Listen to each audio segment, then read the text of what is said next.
Assalamualaikum warahmatullahi wabarakatuh. Di sini kami akan mereview sebuah buku yang berjudul Merasa pintar, bodoh saja tak punya, yang ditulis oleh Rusdi Matari, yang diterbitkan pada tahun 2016. Penerbitnya yaitu Buku Mojok di Yogyakarta. Alasan kami memilih buku ini karena buku ini sangat menarik. Nah, pengantarnya saja sudah menarik, apalagi isinya. Pengantarnya bernama Mahmud Ikhwan.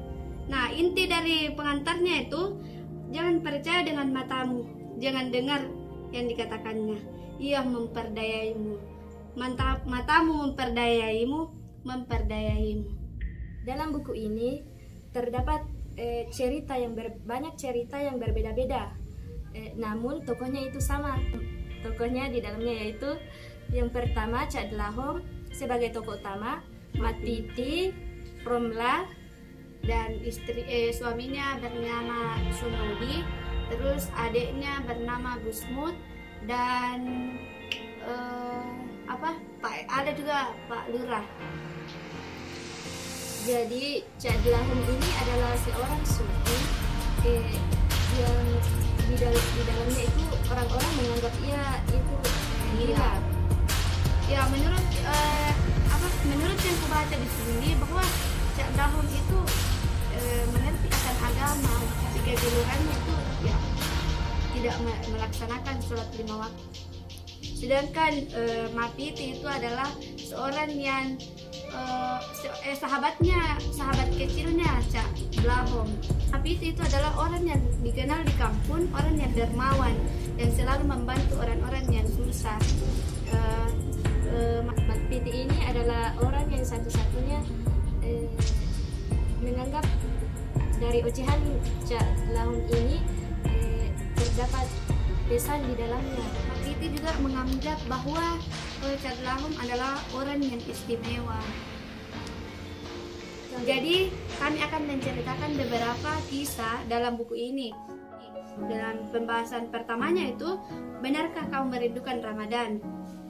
Nah, jadi inti dari benarkah kamu merindukan Ramadan itu sesuatu yang diwajibkan adalah sesuatu manusia tidak suka mengerjakannya. Kalau manusia suka melakukannya, untuk apa diwajibkan? Yang dimaksud di sini adalah ketika sholat itu hal yang disukai, mengapa mesti harus diwajibkan? Mengapa sholat ini diwajibkan kalau memang kita sukai? Ceritanya di sini Cak Dlahong bertanya kepada Mapiti, Mat, apakah kamu suka sholat? Lalu Mapiti menjawab, iya. Lalu Cak Dlahong mengatakan, ketika kamu suka sholat, lalu mengapa harus diwajibkan? Kalau memang sholat itu kau sukai, mengapa mesti harus diwajibkan? Cak Dlahong juga mengatakan, semestinya kamu berterus terang kepada Allah bahwa kamu tidak suka sholat dan tidak suka puasa, tapi kamu siap dan ikhlas melakukannya sesuatu yang kamu tidak suka itu sehingga derajatmu tinggi di hadapan Allah. Nah, pembahasan kedua yaitu ikan mencari air, Mat Piti mencari Allah. Di sini ada kisah Cak Dlahong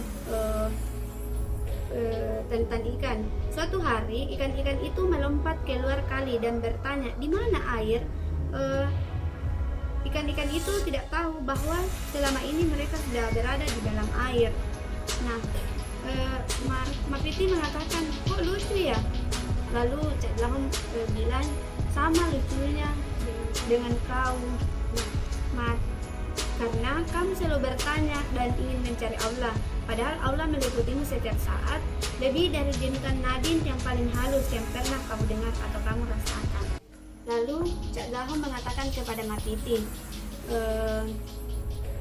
persoalannya, bagaimana kamu akan mengenali Allah sementara salatmu baru sebatas gerakan lahiriah, sedekahmu masih kau tulis di permukaan labar di kehidupanmu, ilmumu kau gunakan mencuri atau membunuh saudaramu, kamu merasa pintar sementara bodoh saja tak punya.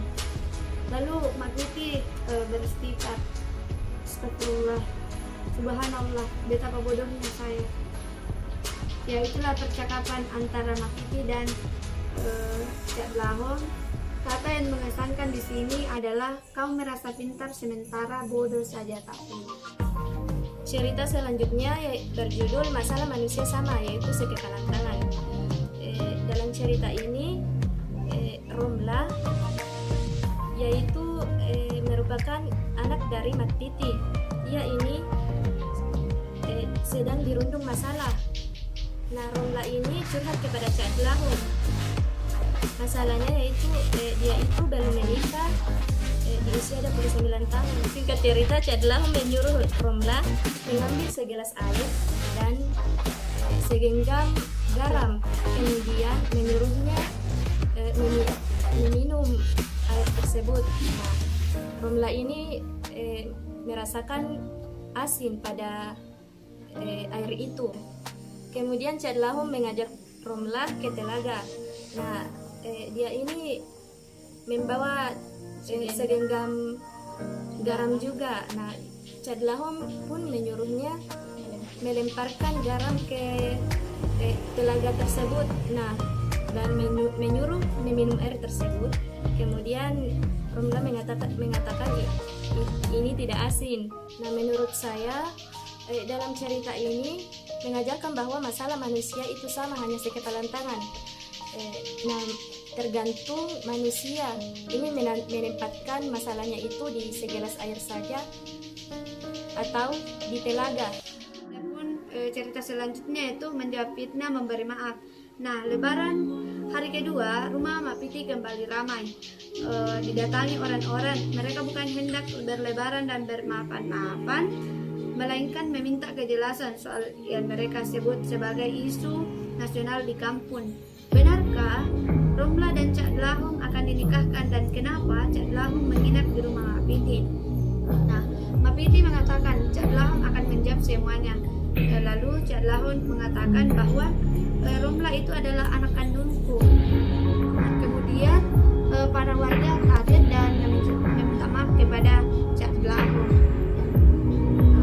Mereka kira bahwa Cak Dlahom ada apa-apa dengan Romla. Ternyata Romla dan Cak Dlahom ada ikatan. Itulah beberapa cerita yang dapat kami sampaikan.